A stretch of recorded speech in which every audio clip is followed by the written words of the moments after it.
I need to, because I kind of want to go to Great America Ballpark anyway, and so it'd be kind of a good swing through. Even though that ballpark should be illegal for pitcher, it's too small because I was a pitcher. Like fly That's balls, right. they're too easy. Anyway, that's my big thing. It's a beautiful ballpark, though. I went to Riverfront when I was young. I barely even remember it, the one that came before Great Right, right. American, and it's probably 20 minutes from where I am, but from Ashland, it's a 2.5 hours. Nice. Yeah, because we had back then, like we had Bush and Riverfront and the Vet, all those stadiums, Pittsburgh. We all had those like cookie cutter stadiums, and yeah, I liked our old, round concrete stadium. Our one now is beautiful too, Bush Stadium, the new one. But I pitched a couple of times in the old stadium, and I loved that thing. It was just massive. Anyway, so let me see here. Did I go out? I was gonna say don't bring up the Reds right now. Just I'm No, not man. even much of a fan, but it's just heartbreaking. Well, they got off to such a horrible start, man. It was just over before it even started. I mean, they're playing actually a lot better in the last month, but I mean, you It, just can't dig out of that hole. it's really seemed like it was either they won by 10 runs or they lost by 10 runs, and there was no in between Yeah, there for a little bit. yeah. It's bad. I mean, this year, I mean, honestly, as a Cardinal fan, it's like it's a two-team race. It's like us and the Brewers, and so you have to worry about the Pirates, Cubs, or the Reds this year. So it's not super exciting because I think all you got to do is beat one team and you're in the playoffs. I don't know right now that we're good enough to make a whole lot of hay in the playoffs, but you never know. Get in the playoffs and make a run. But That and it's this year of all years that the Reds are playing in the Field of Dreams.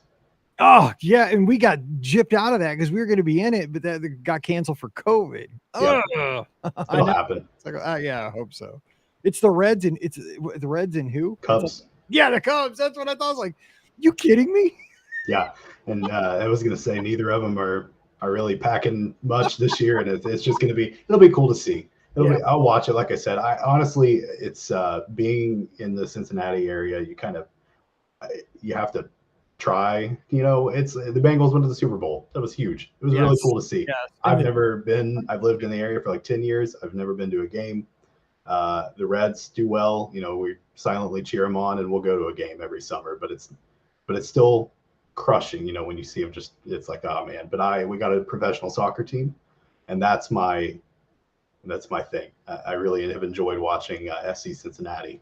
we're Picked up getting one of soccer. those next year. See, I've tried. I coached my oldest soccer team, and I've tried to like soccer, but I grew up playing all the other sports, and it's just I need more action. Like she played indoor soccer, and I love that because it was like hockey. Because I was a Fast hockey. paced. Yeah, that was crazy. People getting crushed into the boards, and like it just never went out of bounds. So that was great. And she played high school soccer. She was a varsity starter all 4 years, but it just wasn't a lot of action. But I liked it when she played because she was in the game.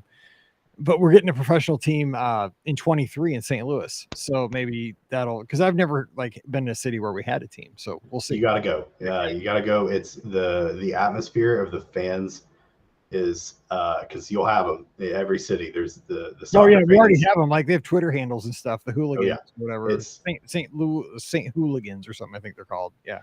it's unmatched. Going to a game, it's smoke bombs and Oh, screaming, and I mean it's insane. It's unlike any other sports event in the states that I've seen so far. You got to go.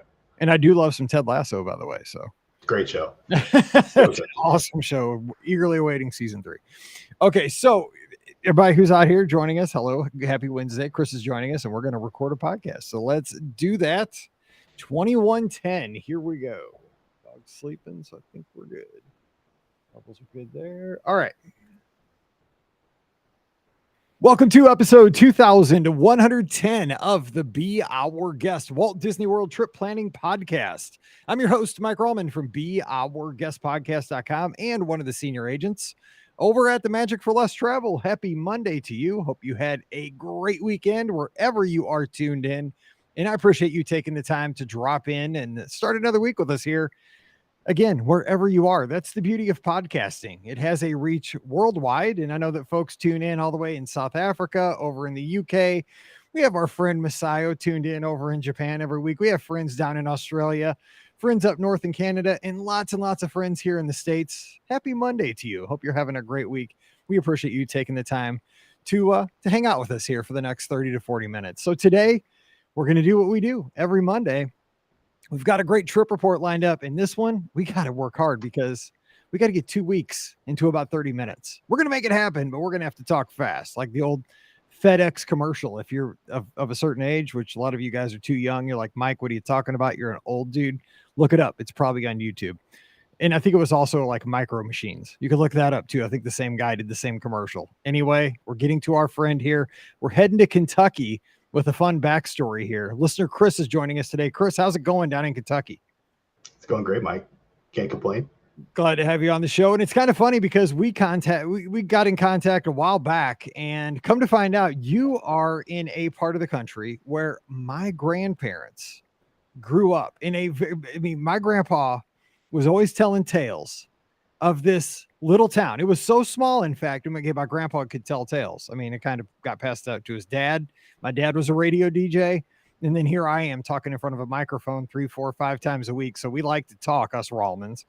But he would always tell a tale of this little bitty town in Kentucky that nobody will ever know the name of. He's like, it's called Catlettsburg. Nobody will know what Catlettsburg is. But, however, Mike, you just got to tell them Ashland. That's our big town in Kentucky. So if you ever got to tell somebody where we're from Ashland, but we're really from Catlettsburg. And come to find out, you're from that corner of the world. So how cool is that? That is so awesome. You're from where my kin are from. I love that. Really small world. Yeah. And it's, that's true. I feel like Kentucky is bad for that. You know, I live in, the Florence area of Kentucky. So it's Northern Kentucky, right across the bridge from Cincinnati. And we just tell everybody Cincinnati. We're just from Cincinnati. You don't know where Florence is, Burlington or Bellevue or any of the northern areas. It's just Cincinnati. So I'm the same way.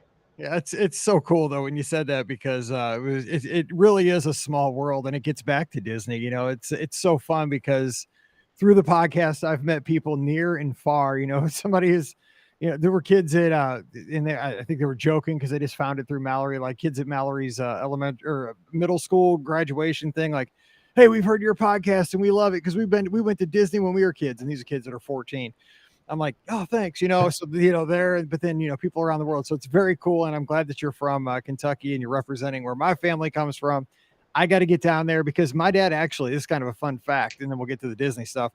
My dad, you know, he found the plot of land where my grandpa's grandpa kind of set up in Kentucky, and he went back and bought that lot. It was just kind of an abandoned lot. There's actually like an old derelict car sitting on the lot when he bought it. There's no building on it, but it's on a big hill, and he calls it Rawlman's Mountain because he's a big Waltons fan, and he takes pictures of it. And every once in a while he's gone back and taken a picture of his piece of, basically it's like a yard that's on, you know, it's not like it's a mountain or anything. It is like the equivalent of a yard with no house. But he bought it because that's the land where my grandpa and his dad grew up. So he has that land where the old chicken coop and all that was back in the early 1900s. So yeah, that's so cool. Yeah, who knows? You mentioned you'll have to try to send me a photo if you find one, because it's I mean, Catlettsburg is not big, and when I graduated high school, my parents moved out to Catlettsburg. They just call it's out in the county. They moved out to the county, and I mean, you mentioned I listened to your dad's radio station. It was one of there weren't many, to be honest. Got a lot out of Huntington, West Virginia. That's kind of they call it the Huntington Ashland tri-state area. But yeah, I listened to, I can't remember which one you said it was, but I remember at the time I was like, yeah, I listened to I want to say WKRC maybe or something like that. But it's, yeah, there are not many choices, but it was a great place to grow up. It was really nice. There's a good chance my parents moved just down the road. That's funny. I will definitely post a picture this week of the family on that land. You can see my grandpa as a baby. He was a twin with his dad and his grandpa. I mean, right there on that plot of land. And you'll see, I mean, it's a shot. It looks like a Civil War picture. You'll see how poor my family was growing up. And, but I got to say with that radio station, my dad did DJ overnights at a radio station in Kentucky for years and years and years using this exact microphone that we're using right now for the show. But he DJ'd it here in St. Louis out of his condo here right down the street from me, because he would just voice track everything. So he'd record it at about 7:00 in the evening. He'd record all the breaks, and then the computer just drops them in between songs throughout the night. So he would fake the, weather forecast at the top of the hour. He'd just look at it and be like, it's 72 and clear in Catonsburg, Kentucky, or in Huntington, West Virginia. And, and then, he hoped that it would be at 1:30 in the morning. But he's sitting in St. Louis, hopefully no breaking news. But anyway, let's talk Disney. Yeah. And give me some of your backstory. Like, what's your history with Disney? How'd you come across the Disney podcast? How'd you get started in this whole thing? So, I mean, my history with Disney World, I grew up a Disney kid. I feel like I feel like a lot of people would say this, but I feel like my generation was kind of a huge Disney generation. We grew up, my Aladdin came out, I think the year after I was born or 2 years after, and the Lion King, and the Lion King was my big one, and Hercules, which is one that doesn't get a lot of representation in the parks. I was always happy to see that in Happily Ever After, kind of a little nod to Hercules. But I grew up with a ton of them. I latched on to a couple of games when I was a kid, which is actually where that thing is from back here. It's Kingdom Hearts, which is complicated and funny, but it stuck with me. Had Disney characters in it.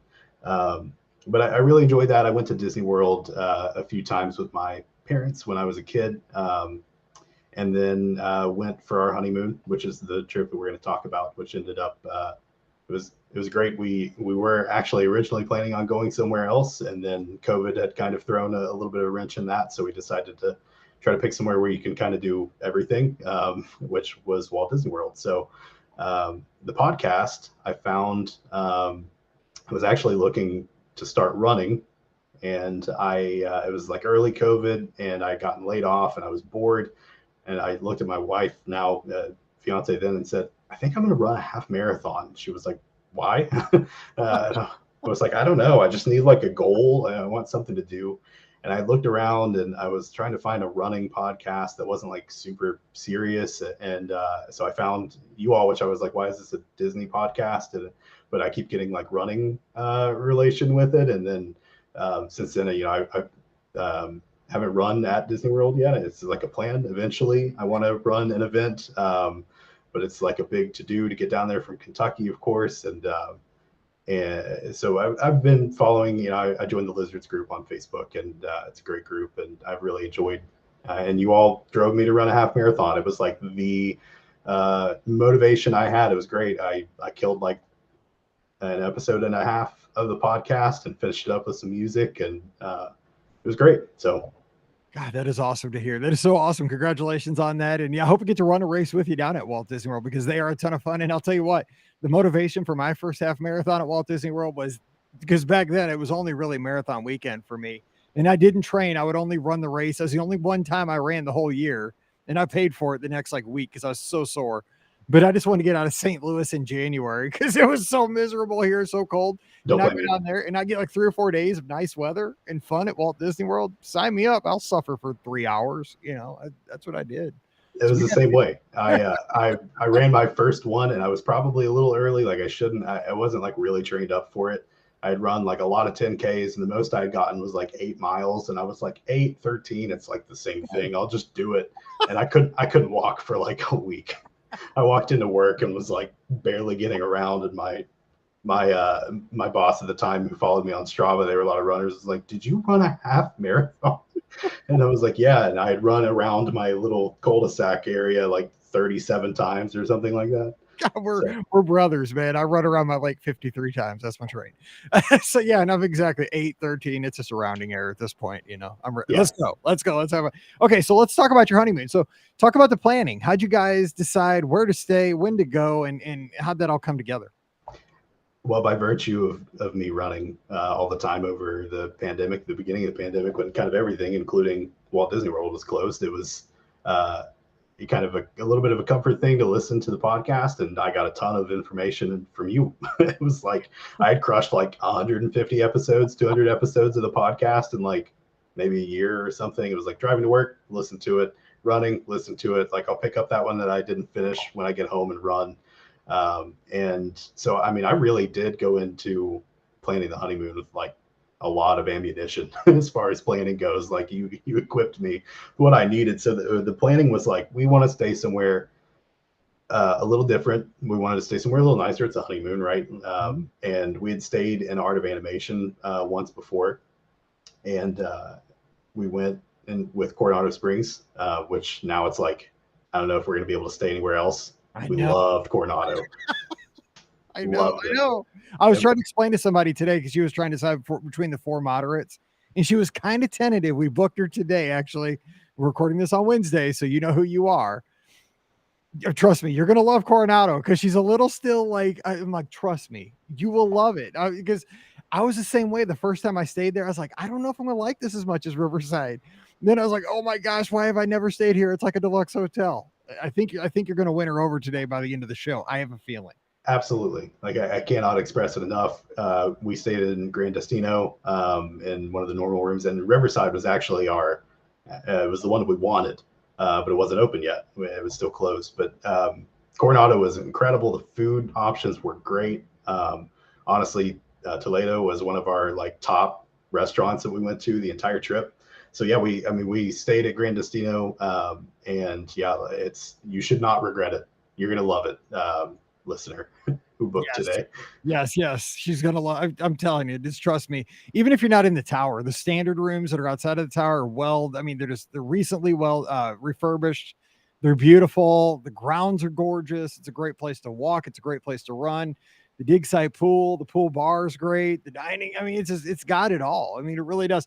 So let me just ask you about your time at the resort because we're going to get into dining times in the parks. I want to make sure we got lots to cover, but just give me your overall thoughts kind of on the resort, the room, that kind of stuff, just all wrapped into one for anybody who's considering Coronado.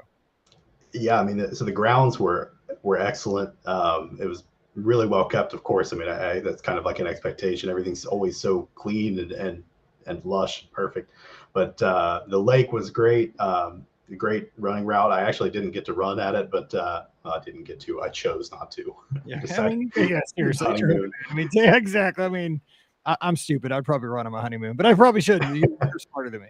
But it was great. The lake was great. We ate at pretty much every restaurant. We ate at Rick's. We ate at the name escapes me, but the little pastry shop. We ate at Mercado. We ate at Toledo and Dahlia Lounge.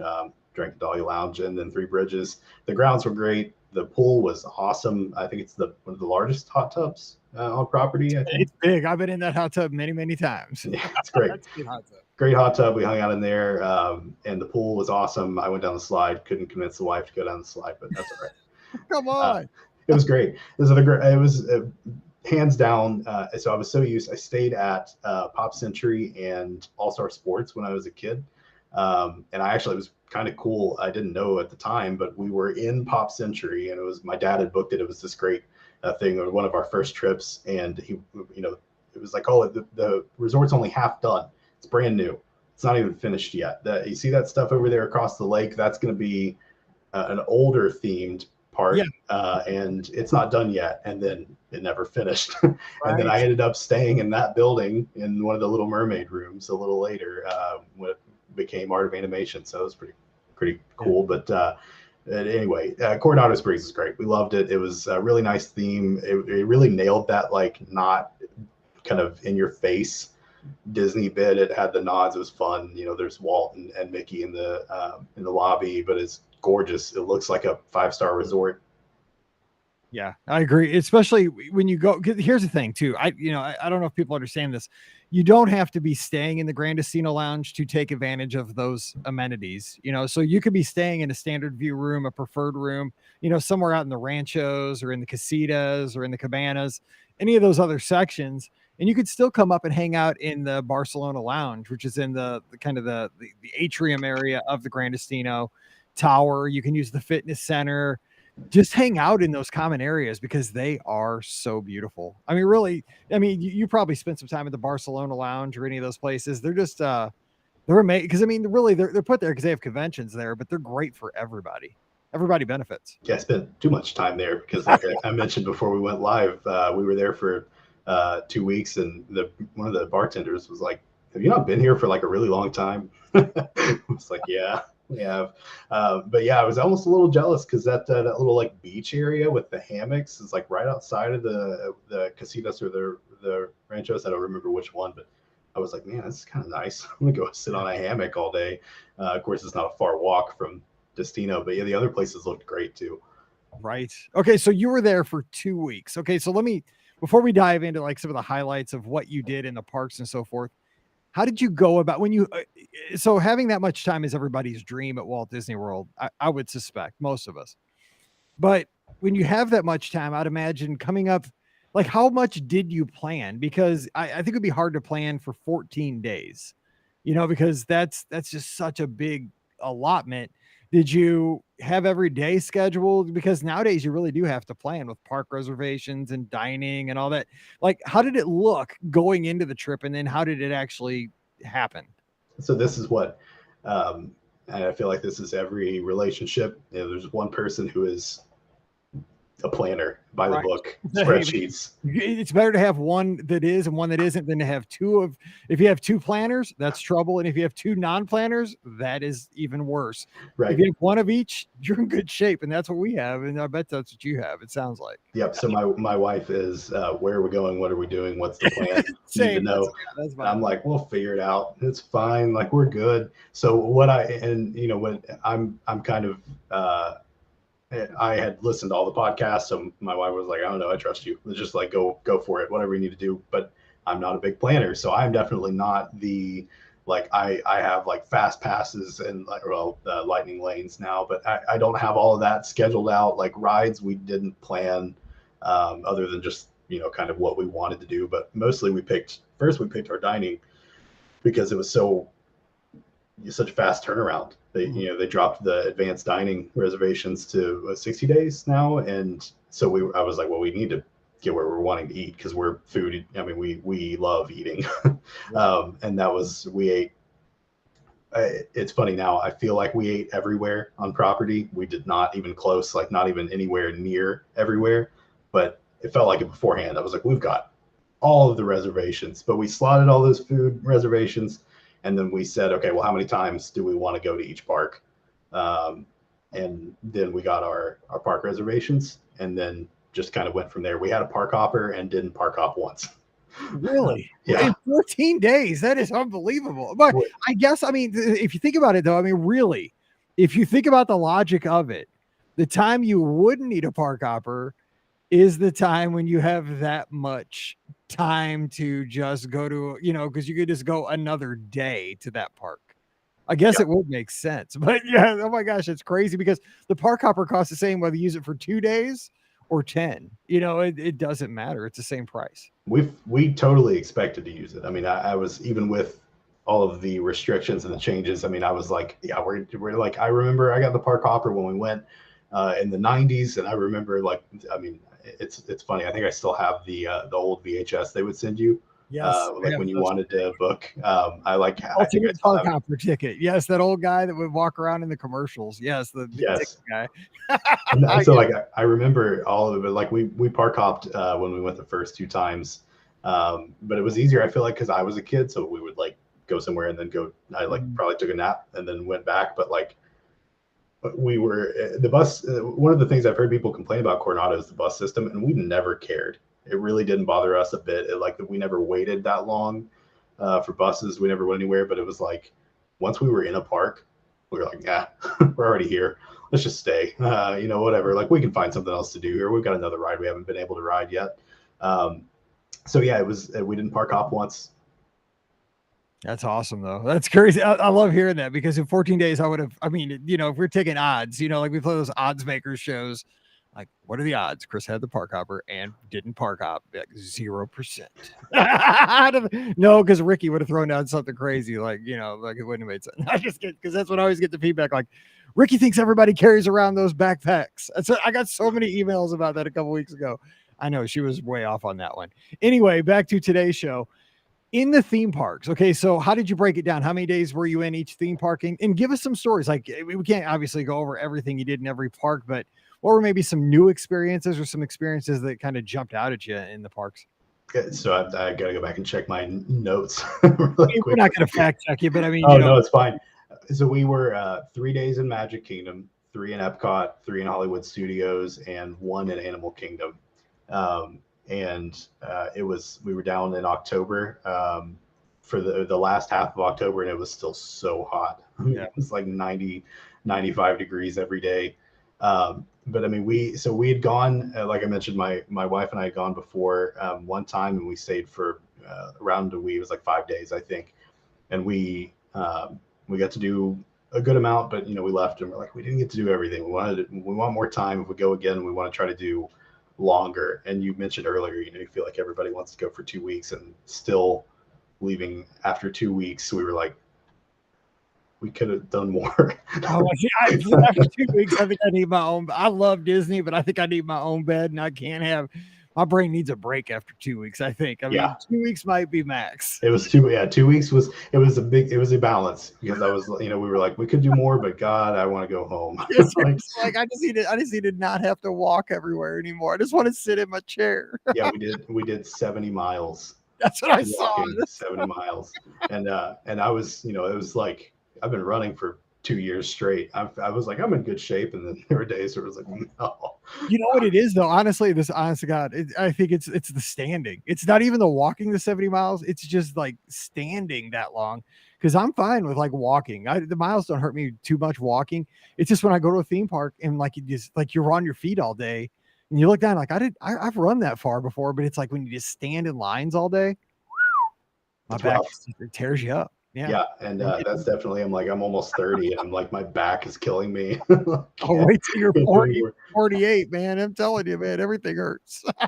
I believe it, because at this rate, it's not looking good.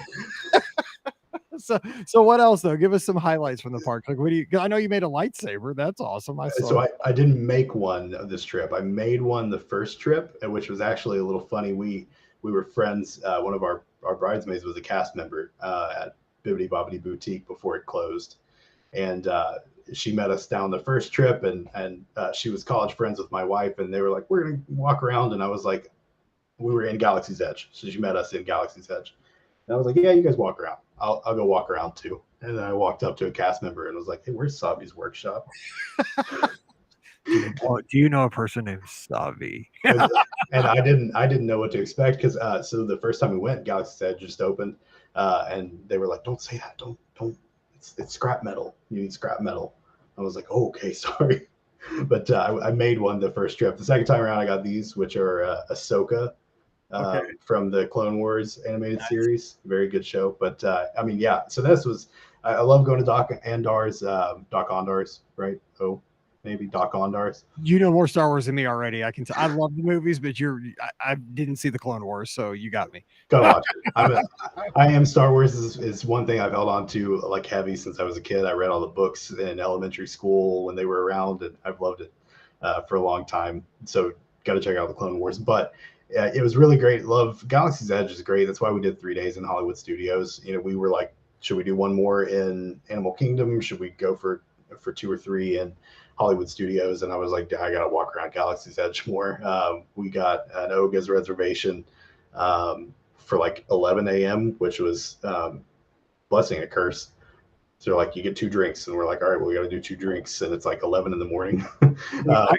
First time I went through there, because I was there right after it opened too, and a month or so after it opened, I was there right at park opening. It was like 9:45, and I was walking past Oga's, and I thought, I'm never getting in here, because it was, I mean, back then it was just impossible to get a reservation, and there were cast members at the door asking if you wanted to come in. And I was walking by, and I'm like, seriously, you can just come in right now? And it was like 9:45 in the morning. I'm like, all right, man. So here I am having a drink with tequila at 9:45, like on a Tuesday morning. I'm calling my wife. I'm on a solo trip.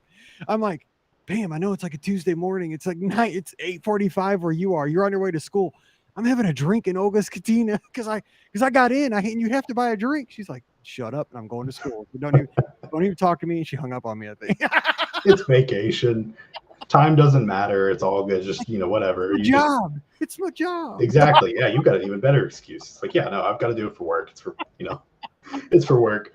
Yeah, it's where she hung up. Don't blame her. Yeah, we really enjoyed it. Oga's was great. We got a reservation there.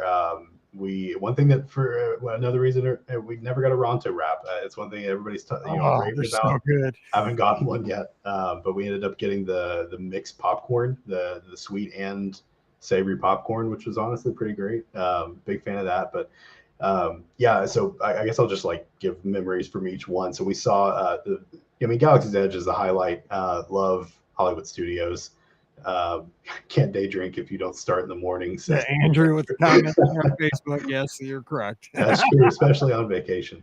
That's right. But yeah, so Galaxy's Edge was always a big highlight. I loved. We got rained out of the Indiana Jones stunt show, which was like big memory from my first trips as a kid. But Galaxy's Edge wins out in Hollywood Studios. Loved Baseline Tap House. That was good. I worked in the beer industry for a few years, so it was nice to be able to go down and have some craft beer and hang out. And I think it was Pam always talks about people watching from Baseline Tap House. It's true. It's good. I gotta say, don't take this wrong. You look like a beer guy. You totally look like a beer guy. Like just the beard. And you got that look. Yeah, it's the beard. Yeah, I get it all the time, which is funny because people, even working at the brewery, they're like, "You make the beer?" I'm like, "No, I don't make the beer. I take pictures." You totally look like you should be in a beer commercial. I get it all the time. Right. I'm from St. Louis, man. That's all we have. We have the brewery, Anheuser-Busch. It's like I'm a Baptist in Missouri. I'm the only one that doesn't consume the product. So yeah, that's St. Louis is the big the capital, the mecca of the American lager, right? Exactly. It's great. I get it all the time. Seriously, never stopped. Oh, anyway, Baseline Tap House is awesome. Yeah, that was good. Really enjoyed that. And we ate the Brown Derby too, which was a repeat. We went the first time and made sure to go the second time. Really great. The Brown Derby is one of those places. I feel like there are some places at Disney World that are like you expect it to be great food, and it's like everything lines up and it should be great, and then it's like okay, but it's not like amazing. And then there are places that like really work great, like very good food. And Brown Derby has been that every time, which is like in a park. I feel like that's not like totally rare because obviously there's some great options, but Brown Derby was awesome every time. I got a filet, and I think my fiance got a risotto. It was awesome. Both of us really enjoyed it. So Brown Derby, if you get a chance to go, be sure to go. I've still never been there. I've been going for 20 years and never been in Brown Derby. I got to get there. Like I said, the food was like one of our biggest pieces because we love eating, and that's one thing we do a lot around town here in Cincinnati, and we go a lot of like great places to eat. And when we went down, like I said, we made the dining reservations first. We made a serious point to try and hit everywhere. It was our honeymoon, and I was like, look, if we got one time to say yes to everything, now's the time. So we're gonna go just do whatever we wanted to do. And like I found a reservation. Somebody canceled a California Grill, and I picked it up while we were there, which was like the prefix situation for the 50th. And Brown Derby, and we ate nonstop, and really didn't have too many places we were disappointed. So you got to make it to Brown Derby because it's like a place that every time we go, we're probably going to go to Brown Derby. Yeah, and I keep hearing that time after time. So I think the thing for me, it's signature, and it doesn't have like a, there's not like a gimmick to it. It's just a signature restaurant, with good food. It's not like it's doesn't spin, it doesn't take you to space. Like there's no like gimmicky thing to it. But I'm 48 years old, Mike. Grow up. You don't have to be. You don't have to have the toy in the cereal box anymore. Sure you do. Totally. That's great. And that's the Brown Derby for me was always kind of cool just because it's that like replica of the original from Hollywood. So it is it's a little kitschy. It's a little like kind of a it's not like horribly done because it looks very realistic, but you go in and there's like characters of the people in the lobby that visited the original Brown Derby and that sort of thing. But it's great. You really take the nostalgia. It's a place you can't go now in real life. There's your gimmick. Well, plus I'm going to California, so once I get back from California, I'll have that feel. I'll need to go back to that place. So that'll be my connection. Exactly. Right. All right. So what else? Give us some more highlights. Let's see. We saw we saw Kite Tails, which it was fun. I think a lot of people had said Kite Tails is a little boring or a little whatever, but we had fun with it. We got the Jungle Book show when it popped up, and it was great. I really enjoyed it. It was nice to be able to, honestly, I don't know if it was just sitting down because we've been walking around Animal Kingdom all day, so that was sitting down was nice. I never saw it, and hey, that's one of those things that'll be a piece of Disney history. I don't know how it's holding on by a thread right now, but I don't know for how much longer. So you could be one of those people like, I'd have loved to seen that old show at Epcot called Surprise in the Skies where they had the ultralight little airplanes, like in the early 80s, mid 80s, I think. I don't know how they ever did that because how do you put like characters in those ultralight things? Those things were so dangerous. You had them flying over World Showcase Lagoon. I mean, are you kidding me? They won't fly drones over people now. They had like real characters flying in ultralights. No way. Like I think Kite Tail's gonna be one of those things like, yeah, that never happened. And like, I have pictures, and you're like, yeah, those are fake. But I've never heard of that. I've never heard of that other one. That's why. That's wild. I think it's called Surprise in the Skies. I think you can look it up. I want to say that there's a video somewhere on YouTube, so check it out. That's crazy. Wild. Yeah, they took off from Caribbean Beach. It was like a little runway or something, and they'd fly over World Showcase Lagoon. The lengths that Disney goes to. Yeah, exactly. Then back in the day, they just didn't care. Like, yeah, sure. We'll take I'm sure that works as an airstrip. Exactly. You see Goofy and like a little ultralight. That's crazy. Sure. Why not? So you love Kite Tails. Kite Tails is good. We enjoyed that. Let's see. We saw most of them. I mean, any show that was around, a lot of stuff still hadn't opened when we went, but we, Epcot was in Food and Wine Festival, so we spent 3 days at Food and Wine just walking around. Saw what did they call it? The Lion King show at Animal Kingdom, but it had the modified name for COVID. It was like the best of or something, the highlights of a tribute to the exactly used to be. It was still fun, still a good show, but so Animal Kingdom was fun. We spent it, but we did it in one day, and that was another thing. We did the safari for the first time because I hadn't done it on a previous trip since I was a kid, and the last time it was kind of weird. We were in line, and I was like, "Yeah, this one's pretty fun." My wife had never been on it. I was like, "It's nice. You get to see the animals." There's this poaching storyline that they kind of run through, and there's like, there's an elephant and its mother gets killed and all this, and they don't do that anymore. Nope. I was like, yeah, this poaching thing, and I was like, where's the poaching stuff? Where's Big Red and Little Red? Yeah, Big Red and Little Red, and that was on us. I was like, that's what I get for trusting like a 20-year-old memory. Times are tough, man. They got laid off. Shame. Sent back. But yeah, Animal Kingdom was great. We did that, and then we spent. Magic Kingdom we did everything probably 2 or 3 times. we did everything we could. Haunted Mansion, and we rode Small World twice, not 3 times. Just had to cut that one. Did not take the song home with us for too long. But we rode everything. I mean, there was so much of it. Honestly, after 2 weeks, a lot of it blurred together. But we didn't say no to anything. We just went around and did everything that we were looking for. We saw the Epcot fireworks show, the new one, and I don't even remember its name, which is sad. Harmonious. I kept saying Illuminations in my head.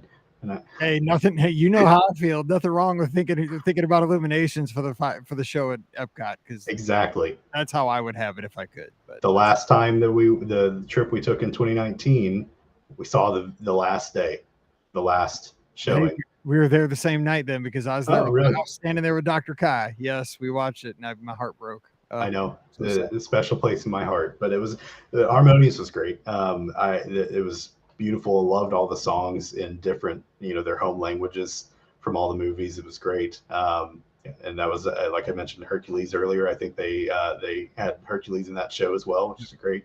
But we really enjoyed Harmonious, and really enjoyed Cava. The huge, basically Mexico pavilion in general was just great. Starting off the day with a margarita. I don't think you can really go wrong in Epcot. Never. Didn't get to do Remy's, which was disappointing. We tried. We wanted to get the Lightning Lane for Remy's. So we were there when Genie came out. It was like... That's what I was trying to get the timeline there. So how did you guys, because you said you didn't make any plans for that. It was, because I was trying to think, like you said, you didn't make plans, but it's like, was it available? So, because October was that time period when it came out. So how did that work into your plans, and did you guys use it at all? And how did it function? Because I mean, you were basically the total test period for this new system. Yeah, right. Okay. Right. It was we used it. So I want to say it was like maybe the fourth or fifth day that we were there. It was kind of funny. It was like halfway in between. The first half of the trip we didn't get any, and then the second half we had it. I looked at one point and said, you know, sure, let's give it a shot. You know, we were used to fast passes. Before we left, actually, my wife found a paper fast pass in her office from like, you know, what was it, 15 or 20 years ago. Those were the best. The paper fast passes were the best. I still have a pile of them that I never used. I know. That's great. And you like go back and try to cash it in. Yeah. Like, hey, I've got a Space Mountain. I must return before 7:37 p.m. on July 14th, 2013. Exactly. It's still good. Jesus, please. Yes. But we used it, so we liked it. One thing that threw us off a little bit was just that, and I know this is probably a little more clarified now, but at the time it wasn't. It was like you can only make 2 reservations maybe within like so many minutes. And that really got us, because I was like, well, we got it like one of the days we went to Magic Kingdom, and I was like, we have to do Pirates and we're going to do Jungle Cruise. Like, we got to get those 2, and you couldn't. It was like you had one, and then until that one was used or there was some sort of timing, you couldn't pick a second one. But it was still nice to be able to know that you could go on, and so many of the rides were included without costing extra. We enjoyed it.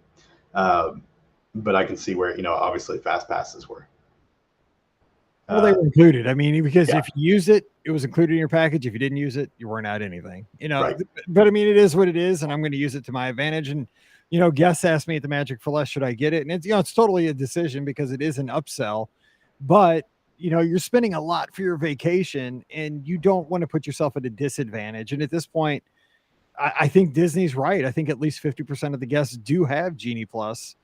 And so if you don't have it, you got to remember, I mean, it depends how you tour too. I mean, if you don't want to have to see a lot of attractions, you probably do not need it. But if you do want to maximize, seeing a lot of attractions and doing a lot in the parks, you just don't want to put yourself at a disadvantage. So it's just, it's just like anything else in the world. I mean, it's just, you pay a little bit extra and you get a little bit more efficiency, I think, through the systems. It was reasonable. Yeah, it was about $15 a day or whatever it was. Yeah. It was, that was super reasonable. So we did enjoy that. And so honestly, the most memorable experiences too were riding the monorail. We rode the monorail to the Contemporary for our California Grill reservation and got to see the fireworks from the monorail. Wasn't expecting that to be so great, but it was. I was a little like, oh man, it's right here. We got to be able to watch it in front of the castle. And then we're like, we got to go. We got a reservation. We got to split.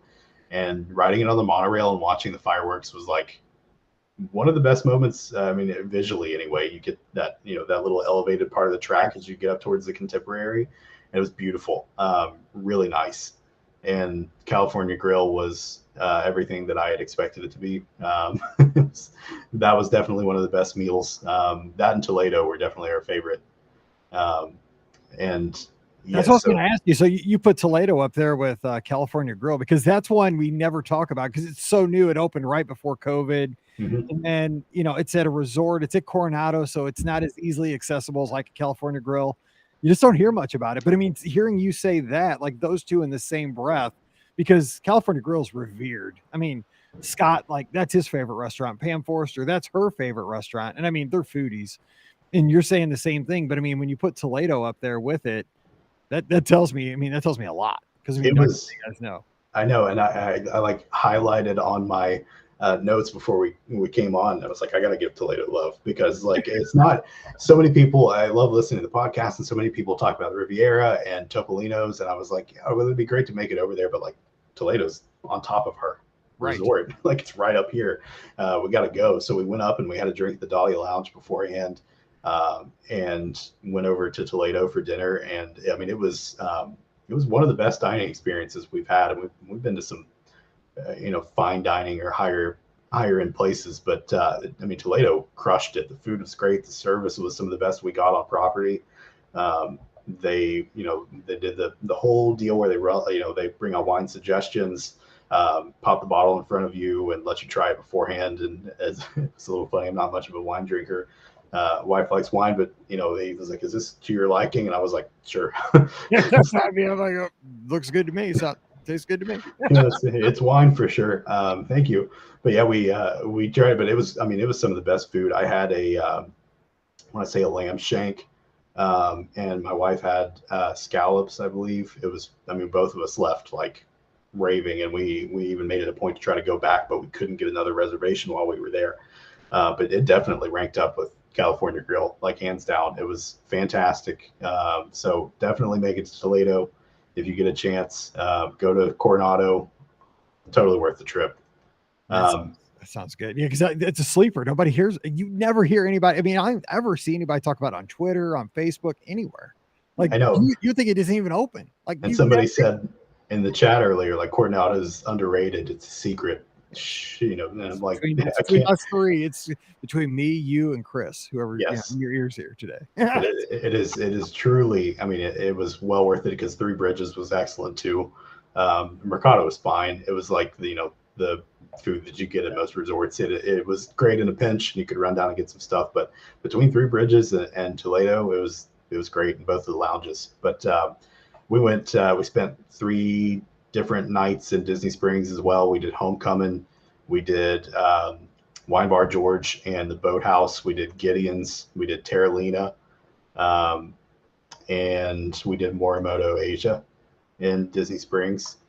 And it was, again, I've listened to the podcast for years, and everybody, Wine Bar George is amazing.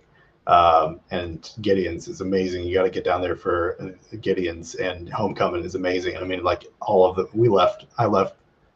It was probably good. We walked 70 miles. That's true.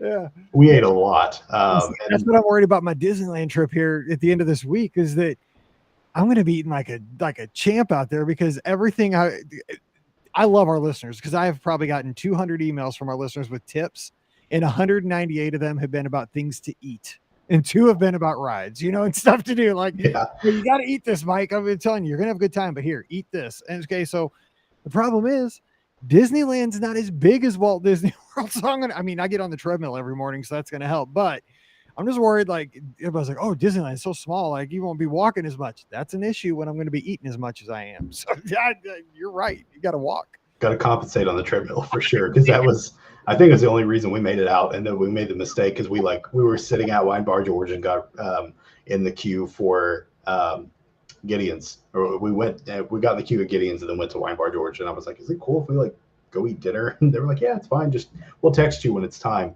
And we got the text for Gideon's really close to the end of dinner, and they said, just come over when you're done, and we did, and we were like, we'll get 2 cookies. That was good, and those cookies sat on our table in our resort for a week, because you're just try to eat some of it, and it was like, this is so good, but it is so rich. That's what I've heard. You just take a little piece off and just. Yeah, it was probably 10 cookies in one. It was not even right. And I never want to know the calorie count of one of those. I know, because I looked it up, and that's why I have never gotten one. And I'm never going to say. But I do. So you don't want to know. It is. It's not. Thank you. Keep that to yourself. I don't want to know. I don't want to know. If you don't want to know, don't look it up. I'm not going to. Trust me. But Wine Bar George, and I feel like it's funny. I feel like we're talking about food the entire time, so I'm sorry to anyone listening. Sorry if you're on the treadmill right now, because that's what I hate when I'm on the treadmill. I mean, the amount of times that you were apologize on the podcast and sorry to anybody who's running right now. And I'm on mile 3, thanks. Yeah, no, that's me too. But it's but we also so we rode most of the big, you gotta, well, it's funny because I say we get, it's the ones you gotta do. We did Pirates, and we did Small World, and we did Haunted Mansion, and we did, that was in we did Mickey and Minnie's Runaway Railway, which was great. It's the last time I had ridden in that building. It was a great movie ride, which was, talk about different, very different rides, really fun. Let me ask you though, which one would you have if you got to pick, movie ride or Mickey and Minnie's Runaway Railway? Mickey and Minnie's. There you go. Everybody's saying that. Yeah. And I work in, I'm not much into the videography side. I'm more photography, but like I appreciate cinema, but it's not. That ride was fun. It was cool, but talk about like that was the first experience that I had on one of the new ride systems, like the trackless with the screens and just the way that it was set up. And if I would have gone on that when I was a kid, it would have blown my mind. I mean, Right. like I was in the ride and was like, I would lose it. I mean, I remember riding some of the stuff like the teacups and Dumbo as a kid, and was like, this is amazing. But if I would have ridden like in a cartoon, you know, like in a Mickey short, yeah, come on, it was great. The technology is amazing. The ride was a lot of fun. It was great, and this is, you know, I'm not like a thrill ride person. Neither is my wife. We don't do any of the, you know, intense roller coasters. Don't do anything like that. But it was really good, and motion sickness wasn't too bad because I get pretty motion sick. So it was good. It was a lot of fun. Really loved it. And sorry, great movie ride. I would take it any day. Let's just we can have both. You know, like why do we have to lose one to have the other? Both is good. That'd be fine. No, but I mean, you guys ate well. You had fun times in the parks, and we're just about out of time. But as we wrap up, I mean, give some advice for somebody that's thinking about doing a trip of this length, because very few people will get to go for 2 weeks because of work obligations, kids in sports, you know, financial reasons, stuff like that. You know, usually it's a 5-nighter, 7-nighter, something like that. But you had the opportunity to do this for your honeymoon. What did you learn from being down there for 2 weeks? Like, what would you pass on from that experience, first of all? So I feel like this applies to both, like, you know, any trip length. And this is one thing you all have like preached over and over again. And the last time that we went, didn't really take that advice, but now take the resort days. The resort days were huge, and that was like the fastest. What was it? We were talking 40 minutes. It was a fast 40 minutes. I feel like I barely got to even touch on anything, but I know. The resort days were awesome. I mean, being able to like take one, because it was like kind of rainy one day, and we were like, you know what? We have a couple of resort days that we had planned on. Let's just hang out. And we hung out, and we went down to the lobby and got a coffee and kind of walked around when there was a break in the rain.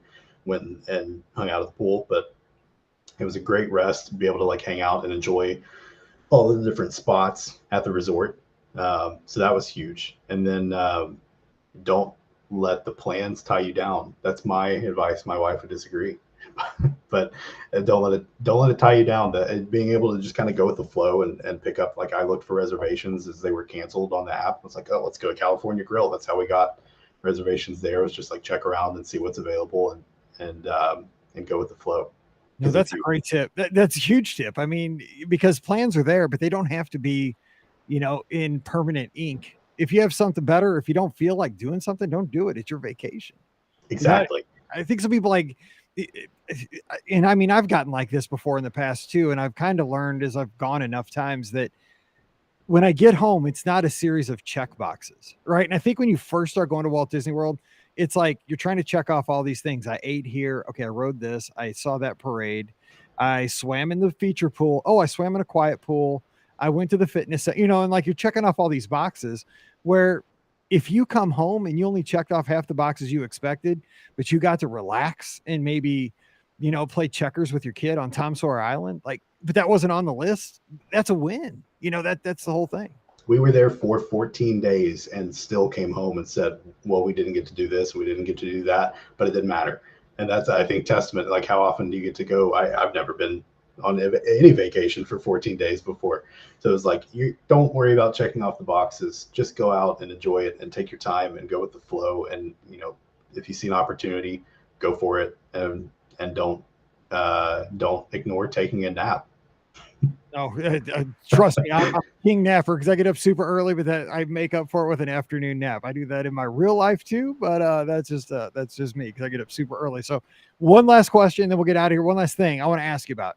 So 14 days, you're down there, it's your honeymoon. You're having this epic trip. You're at Coronado. You're going to all these great dining places. You're in the parks. You're having resort days. What's the one, like, I always have like a memory from each trip, you know, like this happened, you know, the time that we did this, and you've mentioned, you know, some of the great meals and so forth, but is there, you know, one thing like, oh yeah, this is kind of something we haven't mentioned yet, like one special moment, that something that happened on this trip, like a picture that you have on your desk from something that happened, like a fireworks show or anything special from this trip? Obviously it's your honeymoon, so the whole thing was special, but anything like that, a special memory from the trip. Put me on the spot. I mean, there were so many to pick from. I mean, it was the one that really sticks out for some reason is probably because I'm a photographer. We had this, one of my really great friends got us a disposable camera, film camera. Wait, a disposable film camera, ladies and gentlemen. Those, because I used to be a wedding reception. I used to DJ wedding receptions back in a former life a long time ago, and I did it so long ago that it was like in style that at the reception they would have those cameras, those disposable film cameras on every table at the reception. Still happens. Okay, do they? Yeah, no, do they really? Oh, yeah. I haven't done a wedding reception in 20 years, but everybody would snap pictures and you just drop it in like on the gift table or something on the way out, and they get them developed, and the bride and groom had like a bajillion pictures of the reception. It was kind of cool. A great idea, but I didn't know even that it still made those things. Oh yeah. No, I was a wedding photographer for 10 years. Oh, and, that's what Ricky's parents did. That's what we did. Oh, really? Yeah. So, I mean, it's and that's what, now I do product, but the wedding photography, you saw it all the time, and people would put the film cameras out. But, totally. I still shoot film, obviously not on disposable cameras, but I like medium format and 35 millimeter. But it's, there was this one moment where we had it was one of our first days, like first or second day, because you like have to get into the vacation groove. Like it takes me like a day or two to actually relax. Yes, but we got into Hollywood Studios and we were over towards the Brown Derby, and I was like, oh, we got this disposable camera. So I pulled it out and took a great picture of my wife by one of the golden moment statues for the 50th, which was pretty cool. But it's this 50th anniversary golden statue, but it's this old looking disposable film camera photo. But I love that because I remember taking those when we were, there when I was a kid, and we have like these old shoulder VHS home videos. My dad had one. He carried around the VCR like in a sling under it. You had to bring the whole dang VCR with you. Yeah. And we'd watched that before we went. It's like my old home videos that my dad took when we were there, and I was like, it feels nostalgic, it was fun. But that's the moment I remember, just snapping that picture of her, and it was great. We had an awesome time, and 2 weeks, there's always more to do, but just like take it easy, and it's your vacation. Go with the flow, have fun, and don't let plans get in the way. Oh man, Chris, thank you so much for this great show. It has been just a ton of fun for me, and I know it's been a ton of fun for our audience. I mean, great tips. I bet you people are making those Toledo ADRs as we speak, and it's great to hear. I mean, you guys had a good time, and thanks for sharing. Real quick. I mean, did anybody look at you when you were taking pictures with a disposable camera? Anybody ask? Yeah, somebody actually pointed and laughed. They're like, "What are you doing? What is that little box thing in your hand?" Somebody's walking around and were like nudging their wife and pointed at us. Definitely. But no, thank you so much. It's been awesome, really, listening to the podcast for as long as I have, and we couldn't have had the trip that we did if it weren't for you and Ricky and Pam and everyone. So really, thank you so much, and look forward to planning with you guys again. I appreciate it. It's all about our community. It's all about the family, and it's all of us getting together on these Mondays. I get to hear from you. I haven't been to Brown Derby, haven't been to Toledo. It's going to help me have a better trip next time, and we all do it together. So thanks again for coming on, and go Catlettsburg, go Kentucky. Except when we're playing in football, we got to beat Big Blue. I understand. All right, I'll allow it. Okay. All right. Don't forget, today's show, as always, brought to you by the Magic for Less Travel. Check out all the great free services they're going to offer you to book your next Walt Disney World, Disneyland, Disney Cruise Line, or Adventures by Disney trip. They're over at themagicforless.com. Please also use our Amazon affiliate link when you shop online. It's one extra click, and it really does help us out. It's beourguestpodcast.com/Amazon. And finally, thank you to the patrons of the Be Our Guest Podcast. You guys support the show and allow us to put this podcast out 3 to 4 times a week all around the world. We could not do this without you, and our patrons get that bonus show called Mike in the Midwest. Come on over, check it all out. Patreon.com/beourguestpodcast. Now, I'm serious. Now is the time to follow me on social media, because this Saturday, so many first-time things are going to be happening. I'm going to be burning it up. So at Be Our Guest Mike on Instagram and Twitter. Instagram is going to be the place to follow, but also Twitter, because I'm going to Disneyland for the first time Saturday morning. I've never connected on a flight, so we're connecting through Denver, so that'll be an adventure. Then we're getting out there. We're going to be spending a week at the Disneyland Hotel. Scotty G's going to meet us out there at some point, and we're going to have so much fun in the parks. We're going to a Dodgers game at some point.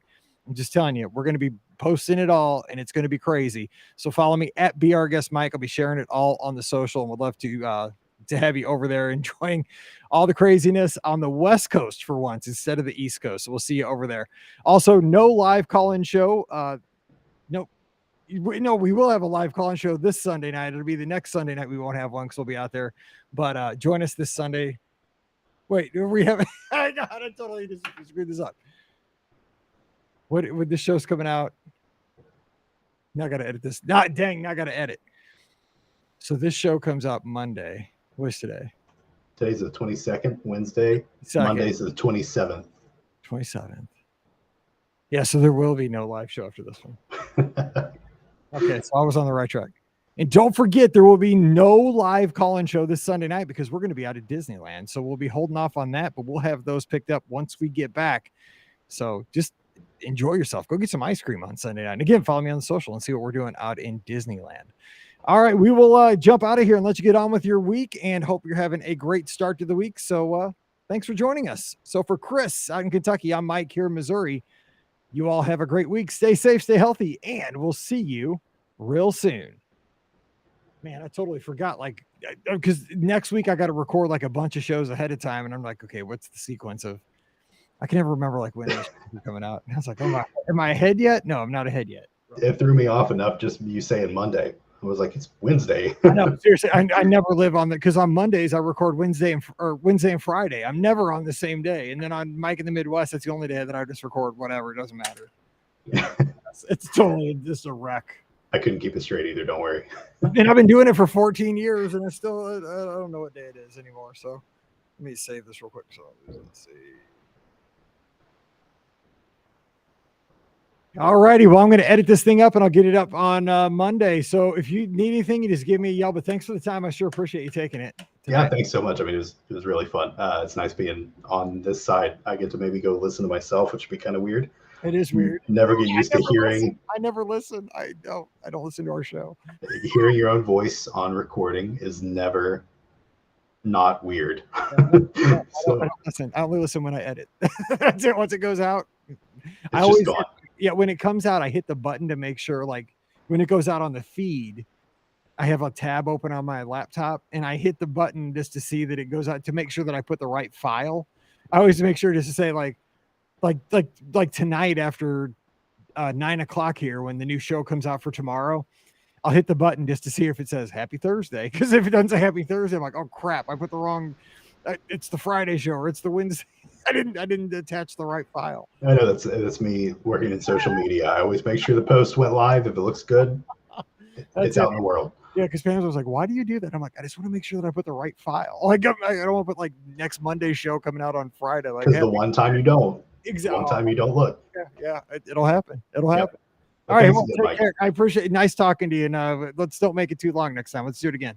Absolutely. All right, take care. Good night. Bye-bye. See ya.